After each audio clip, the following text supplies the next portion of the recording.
Hey everyone, Joe here and welcome back to the channel. So today we're diving into the Canadian tax changes for the year of 2024. Now it's crucial to stay informed, especially with how rapidly our economic landscape is evolving.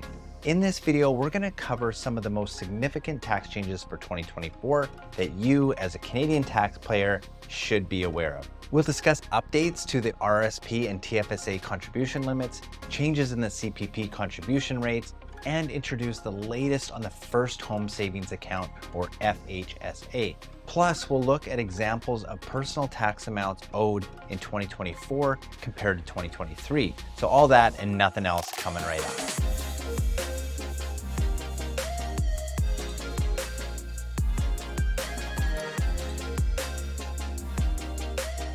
So let's start by diving into one of the key savings tools for Canadians, the Registered Retirement Savings Plan, commonly known as the RSP. For those who might be new to this, let's quickly go over what an RSP is and why it's a crucial part of your financial planning. The RSP is essentially a retirement savings plan that's registered with the federal government. Its main purpose is to help you save up for your golden years. When you contribute to your RSP, that money is tax deferred. This means that you won't pay tax on it until you withdraw it, ideally when you're retired and possibly in a lower income tax bracket. Plus, these contributions can lower your taxable income each year, which could mean a nice tax refund. So now here's the RSP rundown for 2024. The government has announced an increase in the maximum RSP contribution limits. Your contribution room is still calculated at 18% of your earned income, but the maximum contribution is now at $31,560 rather than $30,780 like it was before. This change is particularly beneficial if you earn a high income. If your income is in the upper brackets, this increased limit allows you to shelter more of it from immediate taxation, which could be a significant advantage in your tax strategy. It's a move that acknowledges the need for more robust retirement savings, especially considering the economic shifts we've been experiencing. For many Canadians, this increased RSP room could mean more financial security when they retire, so that sounds good to me. For a full review of how RSPs work, check out the link in the description below. Shifting our focus now to another significant aspect of personal finance in Canada, the Tax-Free Savings Account, or TFSA. TFSA is an investment tool provided by the federal government, available to Canadians who are 18 years and older. Its primary role? To offer a flexible way for you to save and invest your money. Unlike RSPs, when you contribute to a TFSA, you don't get a tax deduction up front. However, the investments in your TFSA grow tax-free, and when you withdraw funds, you don't pay any tax on the withdrawal. This makes TFSAs a great choice for both short-term savings goals and long-term investment strategies. For 2024, the annual contribution limit for TFSAs has been increased. In 2024, you will be able to contribute up to $7,000 to your TFSA. This is a step up from the previous limit of $6,500 in 2023 and $6,000 in 2022. It adds more opportunity to increase your tax-free investments and savings.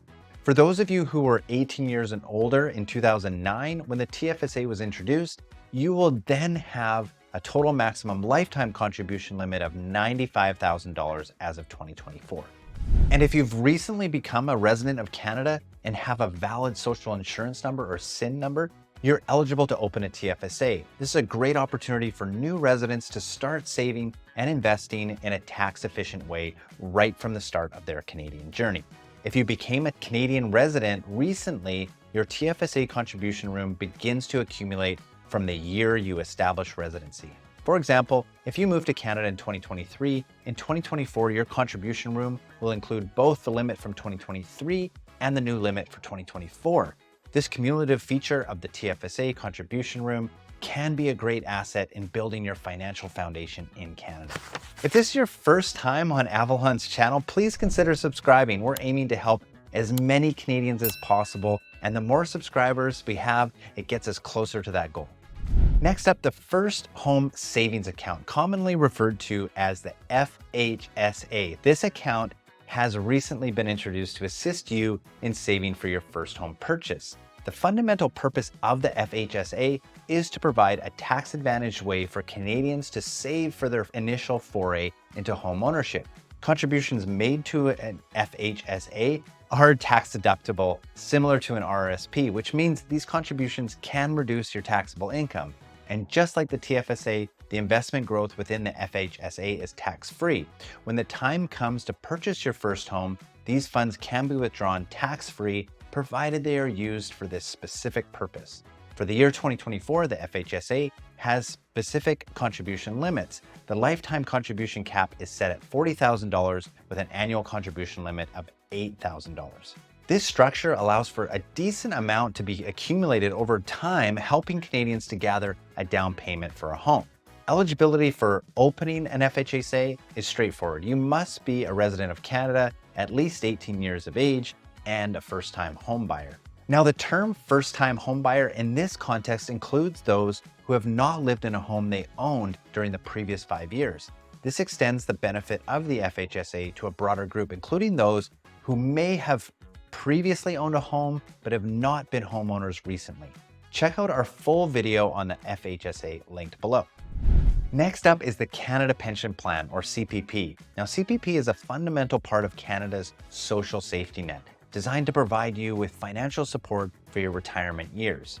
In 2024, we're seeing some notable changes to the CPP that will impact both employees and employers across the country, including the self-employed. The first thing I want to explain regarding CPP relates to your yearly maximum pensionable earnings, or YMPE. Your YMPE is basically your limit used to calculate how much of your earnings you'll contribute to CPP in a given year. Your maximum pensionable earnings will increase in 2024 to $68,500, which is up from $66,600 in 2023. An additional layer of CPP, the CPP 2.0, has been introduced as a way to provide greater benefits in the future by increasing your total contribution limit. CPP 2.0 adds another layer of pensionable earnings claimed on your YAMPE, or yearly additional maximum pensionable earnings. Here's how CPP will work in 2024.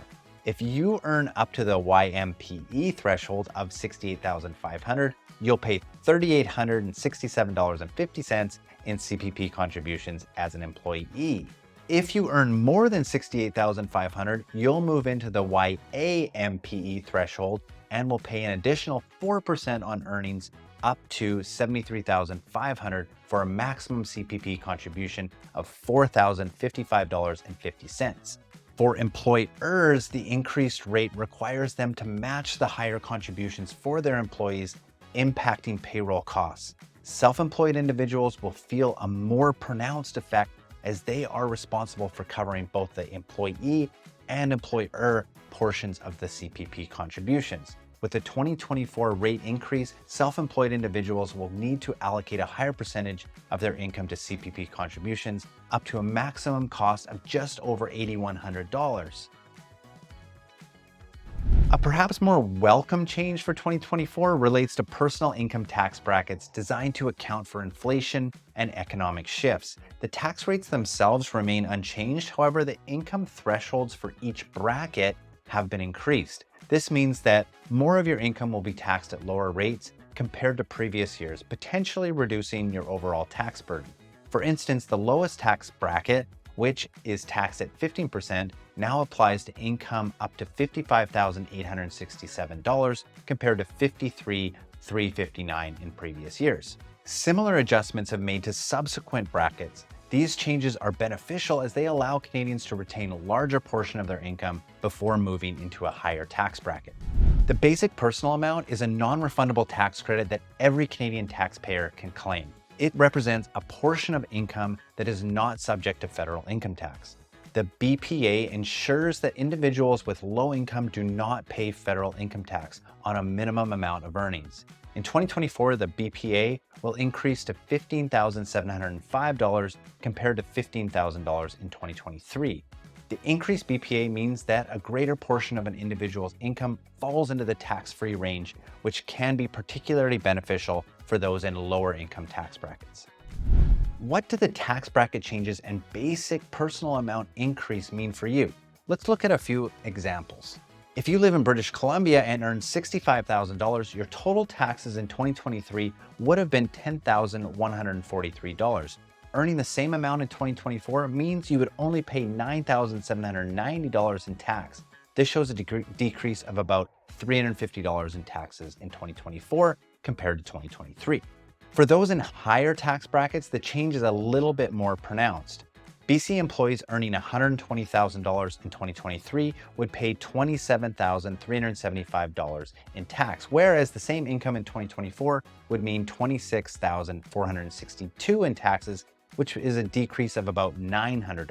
And one last quick example, those earning $250,000 in BC would pay about $2,300 less in tax in 2024 compared to 2023. So overall, we can see that total tax paid on the same amount of income decreases across the board as a result of the tax bracket and BPA changes.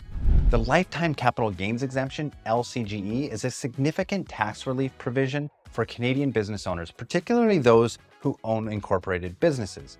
It enables certain Canadian entrepreneurs to sell shares of their incorporated business and not pay tax on a part of the profit they make from the sale. This means that they can earn a significant amount from selling their business shares without it being taxed. For 2024, the lifetime capital gains exemption limit has been increased to $1,016,836, up from the 2023 limit of $971,190. For example, if I sold Avalon Accounting at a gain of just over $1 million, I could potentially use my lifetime capital gains exemption and pay zero tax on that gain. Pretty nice. All right, that does it for this video on 2024 tax changes. Great work on making it all the way to the end. If you found this video helpful, please hit that like button. It helps us reach more people and provide more content like this. And don't forget to subscribe to our channel, please, for more informative content on Canadian finance, tax planning, and more. We're already working on more content to keep you informed and ahead of the curve, so stay tuned for that. And thanks for watching, and we'll see you in the next video. Cheers.